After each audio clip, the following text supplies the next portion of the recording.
Ready? Looking to purchase a home in the Thousand Oaks area and wondering what the process will look like? Well, I've got you covered. Whether you're a first-time homebuyer or you've bought and sold a dozen times, it can be hard to know where to begin. That's where I come in. My name is Emily Berdon and I'm a residential realtor in the Thousand Oaks area, here to guide you through the home buying process. All my contact info is in the description of this video. Why am I telling them that? Also, be sure to click subscribe.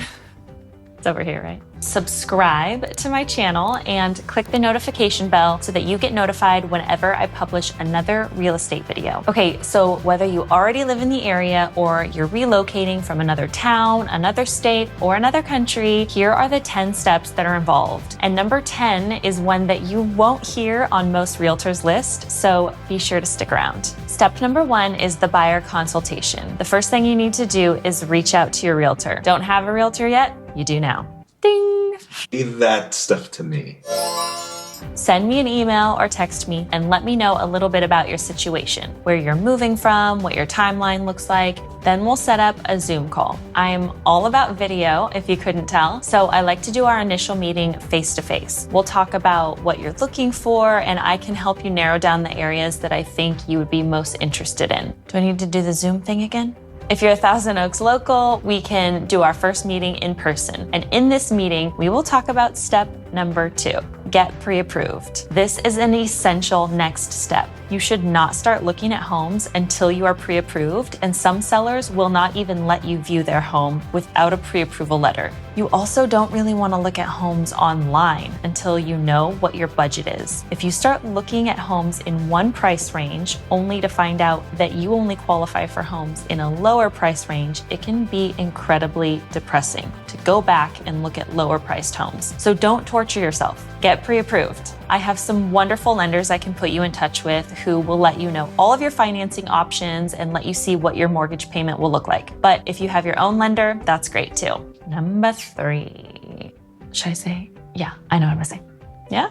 Step number 3, search for homes. Once you're pre-approved and you know what mortgage payment you'll be comfortable with, I will create a customized home search for you based on the criteria that we discussed. You and I will both get an email every time a home hits the market that fits your criteria, and it helps me if you can give me feedback on what you like or don't like about homes. Now, I do like to cast somewhat of a wide net when we're looking at homes because all too often buyers have specific things that they consider deal breakers that are suddenly not deal breakers when they find a particular house. So for example, one of my clients said the house had to have a pool. Well, we ended up finding a house that they fell in love with. It didn't have a pool, but it had space to put in a pool. Had I only been looking at homes with pools for them, we never would have seen this house. So I like to keep an open mind and just see everything that comes on the market that's in your price range. Okay, well, we can put in a pool. Step number 4, it's time to tour homes. This is the fun part. If you live out of town, I'll ask that you plan a weekend to come and do a tour of the area and see some homes. It can be hard to get a feel for an area just from looking at things online,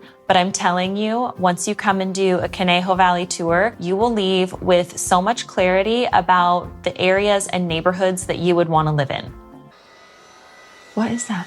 They have power tools in the front yard. Oh. Why do they have to remodel their bathroom? Why can't they just buy a new house? Do we need to wait? Is it? Anyways, step number 5, the offer. We're gonna make an offer, we're gonna negotiate an offer, and hopefully get an offer accepted. Now, once we find the house, I will help you to make a compelling offer. Even in a buyer's market, it's not truly a buyer's market, but it feels like a buyer's market. Whatever that means. Even in a buyer's market, homes that are in great condition, in a great location, can end up with multiple offers and go for over asking. This is where I will strategize with you to make your offer stand out. Now, there's usually some negotiations back and forth, but once the offer gets accepted, we open escrow. Side note, if you're a first-time home buyer and wondering what escrow is, it is a neutral third party that holds on to all funds until both parties have completed their contractual obligations. Their contractual obligation. Contractual. Their contractual. Why can't I say that word? Until both, I'm gonna cry. until both parties have completed their contractual obligations. Thank you, yes. At which point they release funds to the seller and title to the property to you, the buyer. Number 6, inspections and possible further negotiations. During the escrow process, which is about 30 days, we will schedule inspections. I recommend that you do a general inspection, a termite inspection, a sewer inspection, a pool inspection if there's a pool, and possibly a chimney inspection. I'm not done. Hold on. You sound like you're done. No, there's a lot going on here. There's a lot to unpack. After we get the inspection reports back, we will ask for repairs or credits based on the condition of the home. Now, I'm going to recommend that we focus on issues that deal with health, safety, and the home's operational systems. Most other things that come up are to be expected when you're buying a used home. Before you close on the home, you will have an opportunity to do a final walkthrough to make sure that any agreed upon repairs have been completed and to make sure that the home is in the same condition it was in when you made your offer. I think I should be more specific. Number 7, the appraisal. During the escrow process, your lender will order an appraisal of the home. They want to make sure that the home is worth what you're paying for it.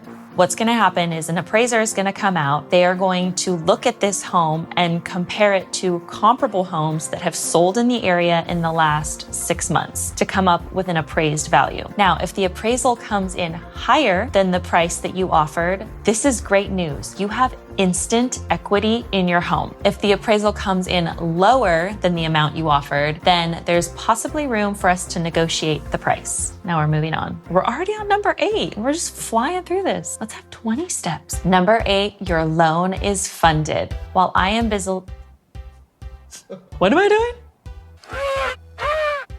While I am busy handling inspections, appraisals, and negotiations, your lender and escrow team are busy at work making sure that your loan will fund on time. Once you find out that you're clear to close, you'll sign your final. Wow. Stop talking. You'll sign your final loan documents and receive the keys to your home. But wait, this is very important. Do not do anything. How was I going to say it? Up until the moment that your loan funds, the bank can and probably will do one last credit check, one last employment verification, and one last verification of funds. Do not do anything that could mess with your credit, with your employment, or with your bank account. Don't go buy new furniture yet. Just wait. Don't go buy a car unless you want to live in it.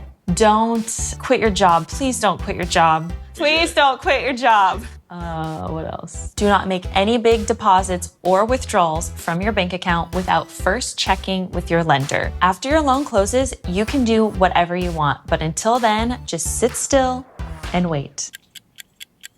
Are we closed? We're coming up to the end. We're getting so close. We're almost there. Stick with me. Number 9, schedule your move. Whether you're doing a short local move or you're moving from across the country, I have some movers that I can refer to you that my clients have had good experiences with. You're also going to want to make sure that you change all the utilities into your name for the date of possession, and make sure you change your address with all of your financial institutions and with the post office.